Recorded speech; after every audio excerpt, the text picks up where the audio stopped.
It's Adventure Time with Finn and Jake, blah, blah, blah, blah. You know, I missed the boat on Adventure Time. I remember when it was first becoming a thing and everybody was jumping on it, and I was just like, But now I get it. Now, having finally gotten around to watching it, Anyways, it's Thursday, and on Thursdays, we take a look at all the tabletop role-playing game crowdfunding projects that are coming to an end, see if we like any of them, see what they're offering, see if any of them are offering some cool free swag. And we've got the long overdue Adventure Time, the role-playing game from Cryptozoic Entertainment. I hope the original Adventure Time people had a chance to work on it, because we know, they helped create Tomb of Annihilations, my favorite Wizards of the Coast D&D product. So this is $220 for 15 pounds worth of content.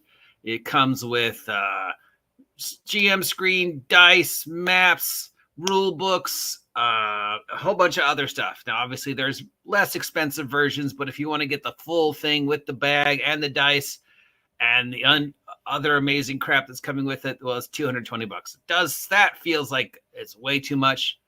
But if you want to just get the book, that's available too. Anyways, yes. Adventure Time. Too late? Or just right? I mean, it's Adventure Time, which was inspired by D&D, and it's, of course, it's a 5e adventure, so maybe now's the right time, and you get, I don't know. I'm sure it'll sell well. Probably not as well as they expected it to sell, but I have a feeling it'll do well. A lot of people love Adventure Time, and it could be a good introduction to D&D for like younger audience. So there's that. I don't know. You tell me. You think it's something you'd buy? Moving on from Kobold Press for $100, we have Campaign Builder Dungeons and Ruins.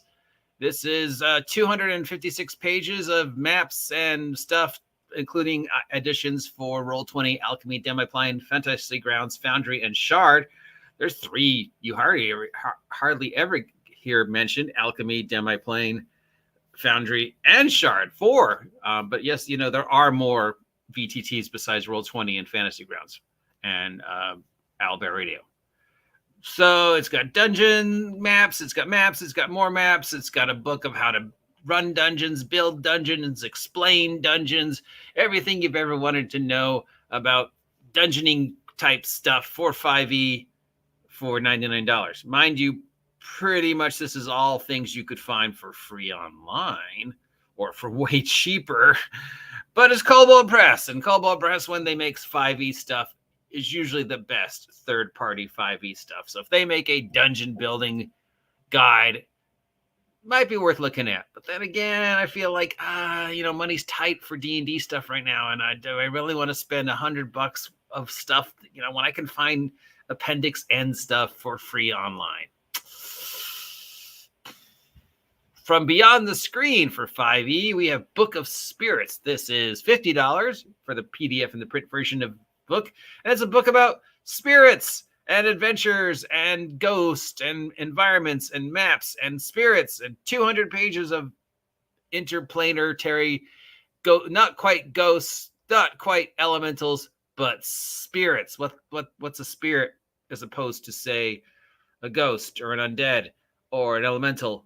I don't know, but apparently they've created this, and they've also entered a new thing to make combat even more clunky in 5e by creating something called resonance. There's a new resonance system that they're adding to make combat and role-playing in the world of spirits more in-depth and thematic. Not $50 for 200 pages of spooks. From Homie and the Dude, all one word, we have The Wandering Tavern. This is a $25 D&D 5th edition campaign setting. $25 is the most popular pledge for the PDF. It is 180 pages of 5e inspired by Studio Ghibli. We know this isn't the first tabletop role-playing game inspired by Studio Ghibli, and it won't be the last, but this one gives us maps and NPC hooks and unique elements. It's system neutral, but does also offer 5e, and it does offer a bunch of Studio Ghibli inspired art and Studio Ghibli inspired world building. Not everything in Studio Ghibli is fantasy, guys. I mean, Howl's Moving Castle, Nausicaa, I guess Kiki, Pokoroko, all the Spirited Away. I mean, what does that mean when they inspire by Studio Ghibli? Inspired by the art style, inspired by the storytelling, inspired by the world, inspired by the amusement park. You guys seen the Howl's Moving Castle attraction that they built in the Japanese Studio Ghibli park? Oh my God, it looks amazing. We have Night, epic horror science fiction tabletop role-playing game from ENWorld Editions.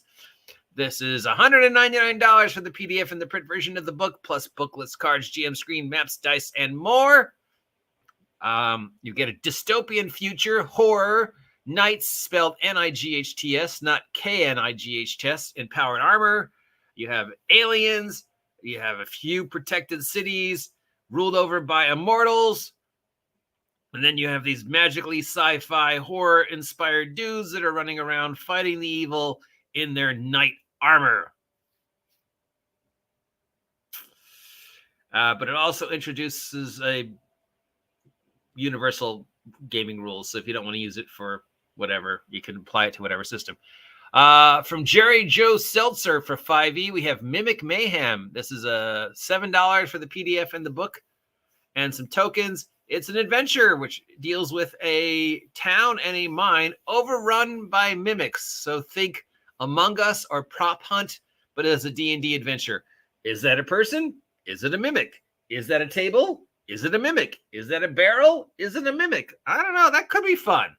If you take, everybody likes we all like Prop Huffs, Among Us, Spot the Traitor, Trouble in Terrorist Time, right? Who's the traitor? And then you add like a hide and seek element, prop hunt element. Is that a character or is it really a, thing? Then you add the is it cake meme, but you just replace everything with mimics. That actually could be fun if run right for a one shot, a prop hunt mimic themed city adventure. And finally, from Ian Publishing, we have A Night in the Library, a bookish adventure for D&D. It's $10 for the PDF of this.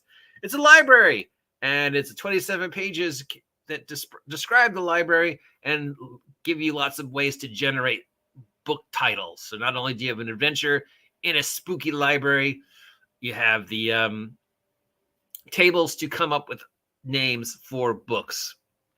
Because inevitably, if you as a GM put in a bookshelf in a dungeon as a throwaway prop, 9 out of 10 players are going to want to know the title of every single book.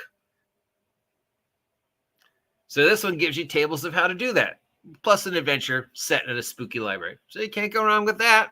I buy it just for the tables. So that's all it is this week. Obviously, my number one would be this one. And my number two would be the Mimic thing, because that just sounds fun. I might have to use that one. And number three would be this, because of just the idea of having tables to generate random book titles. Because if you put a bookcase in, they're going to want to know the books. And that's about it for this week. Not a lot of Kickstarters. I was actually expecting more, considering we are going into spring, summer, and major cons coming up. June will be our first major con of the year with Origins, right? So, yeah. July and August, we've got Comic Book Con, Gen Con coming up. You guys have got 4 months to help me hit 2,000 subs. 2,000 subs by August 4th. That's all I ask.